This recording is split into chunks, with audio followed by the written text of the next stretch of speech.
Have you ever wondered what makes history tick? What is the overarching stimulus for the events, dates, people that we read about?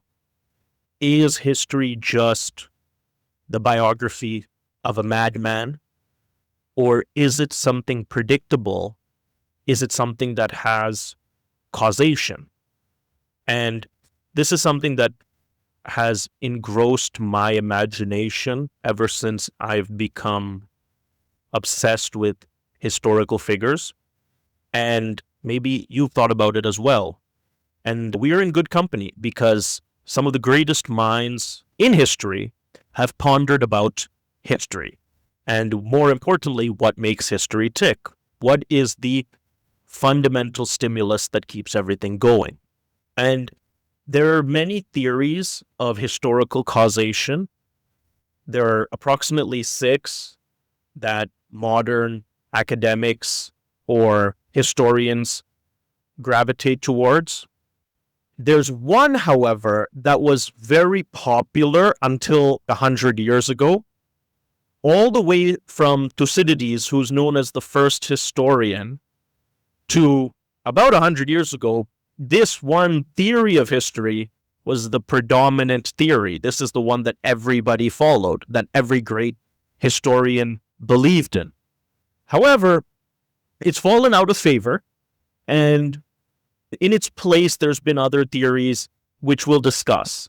However, in today's video, I wanted to talk specifically about this one theory because this is my favorite theory about history. It is actually my personal belief as to the gears of history are moved by this explanation, and it's essentially called the great man theory.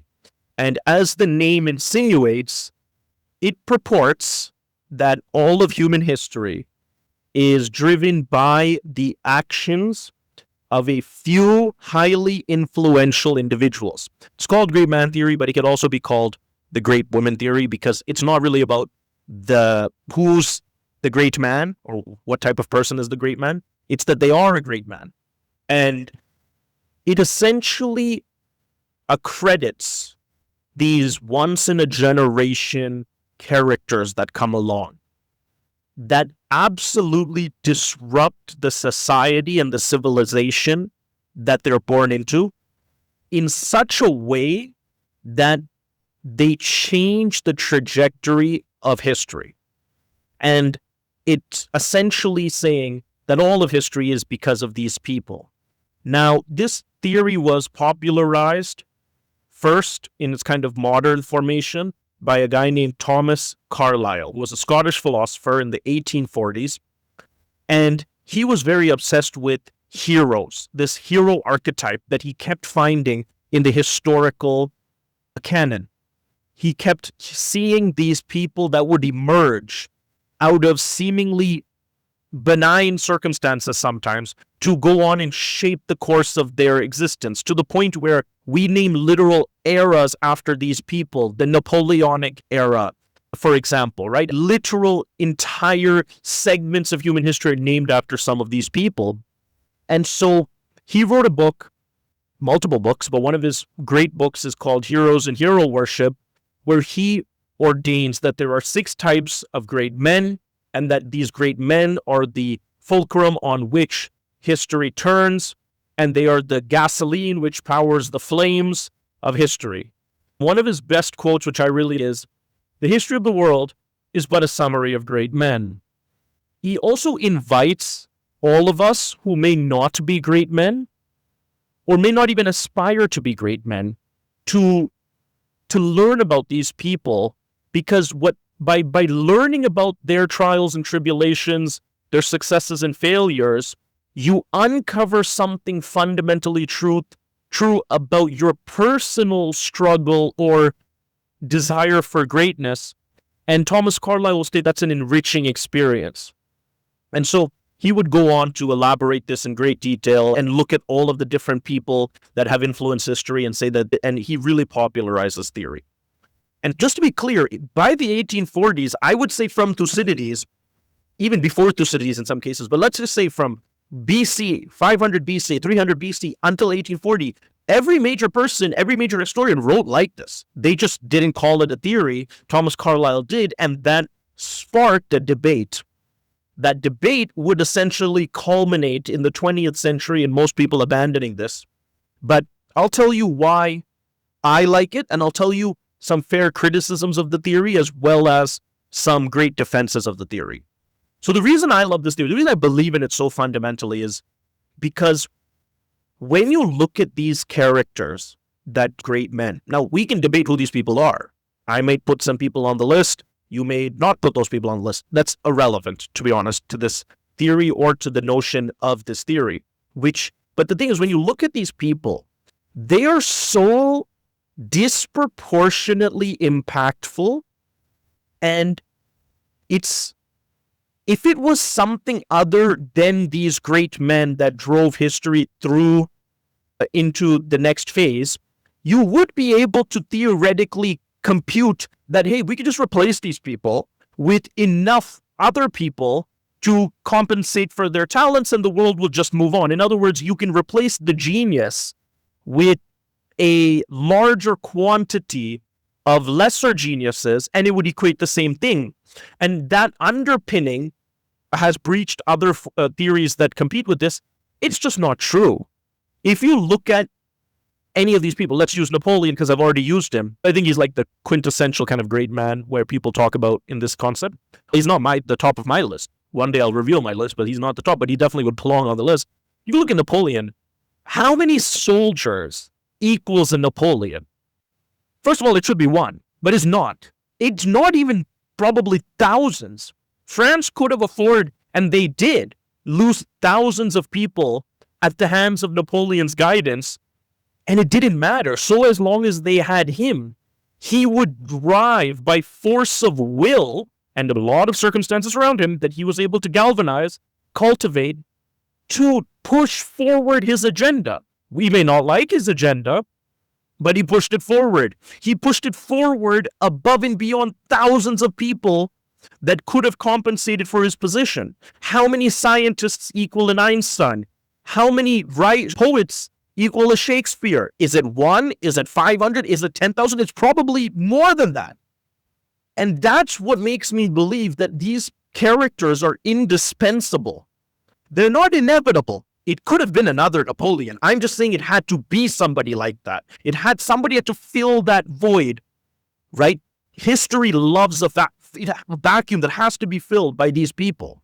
So that's why I think about it, is that there's no proportionate equivalent to these people in history. Even if you look at modern times where in future historians will write about the 2000s, the 21st century, and they'll pick people like Elon Musk or Steve Jobs. These are business leaders, but you could pick political characters as well. Xi Jinping, for example.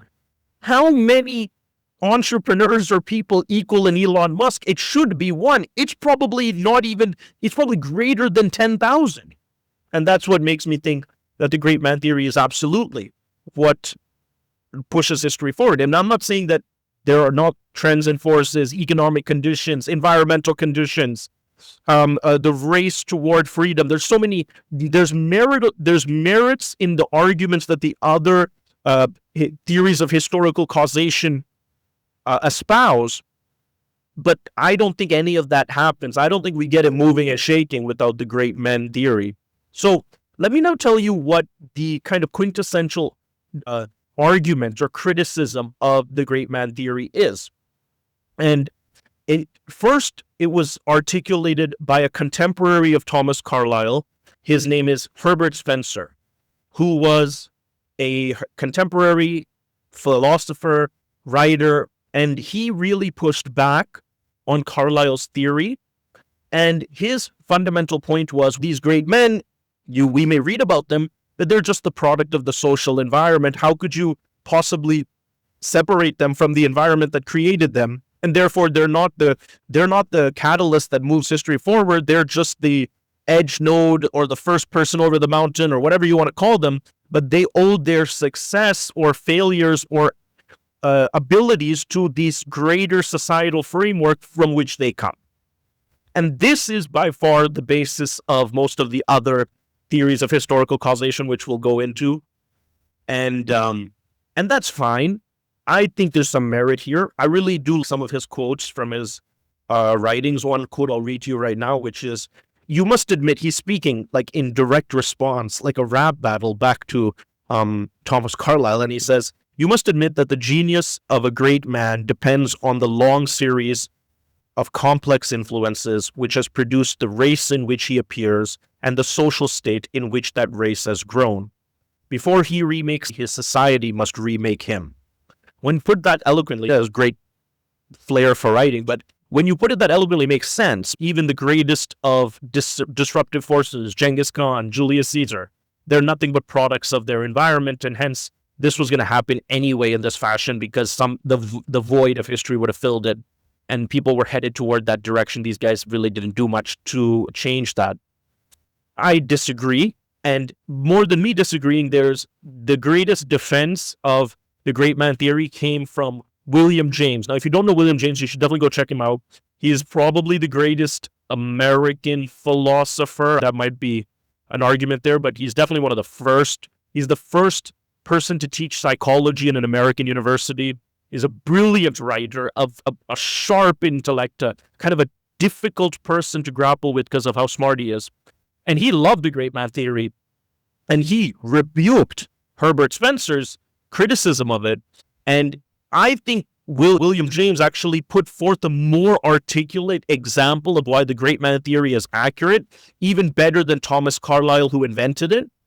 And I'm going to summarize William James's rebuttal and his kind of thematic explanation of the great man theory. So, first and foremost, William James's belief is that there's something inherent at birth, almost, to these quote-unquote great men or women. That there's a genius inside of them that their brain, the chemicals in their brain react to the circumstances that many people may face, but they react differently. That many people may have come up with these thoughts, ideas, discoveries, ambitions, plans, but for some reason they possess this inspiration or this capacity to execute it that other people just don't have, and it reacts differently within them, and then they go and do something about it. So that's the belief. And so what he says is, yeah, it's just like it's actually a logical disbanding of Spencer's criticism, which is, yeah, but if that was true and the society just could produce anybody to do this or was headed there anyway, then why didn't they already do that? Why did it require this great man to come along and to fundamentally change the trajectory of the society?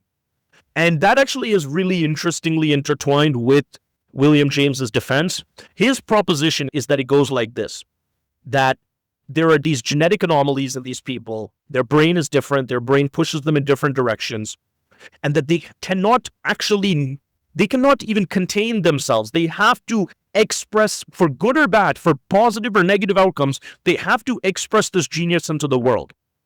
And when they do, the social environment that Herbert Spencer pointed out is very much present, is very much alive and well, but it is not there to catalyze history. It's there as as the status quo against which these great men will always have to push. And so a great man has an idea, or he wants to go to war, or he wants to do something. He puts that forth, he lets it explode out of him, and the environment says, what the hell are you doing? It could be institutional players, it could be literally the environment, weather, it can be his economic condition, it can be millions of things. And his proposition to the world, if it's able to persevere over the setbacks and the inherent disapproval of what he's going to put forth, that means that social evolution has selected his proposition to be the changing force, because he's saying something that's disruptive, or else he would not be in contrast with what's already accepted. And he's saying something disruptive, or else he would be a great man. He's going to propose something disruptive or behave in a disruptive fashion. And if he's able to persevere, that means evolution has selected him, sociological evolution, in this kind of Darwinian game of what are the best ideas or best people or best propositions at this time to essentially push forward the fitness of the society that he comes into. And if he wins that battle, then he fundamentally reshapes a society. And what's the craziest part, what I love about William James's finality is, if he does win that battle and he does reshape a society, he is now planting the crucible in which the next great man will emerge. Because now he becomes the institution. He becomes the house. His way of seeing the world becomes what everyone adopts, in some cases by force. But that then plants the seed for the next great man to be the contrasting force against. And so that was William James' kind of glorious depiction of the great man theory. I really like it. And to me, this is the theory that wins. To me, history is nothing but a sequence of dates and datums and points, unless you have these figures that bring to life what the civilization they're living in, usually wrap it up and burn it into flames and recreate something.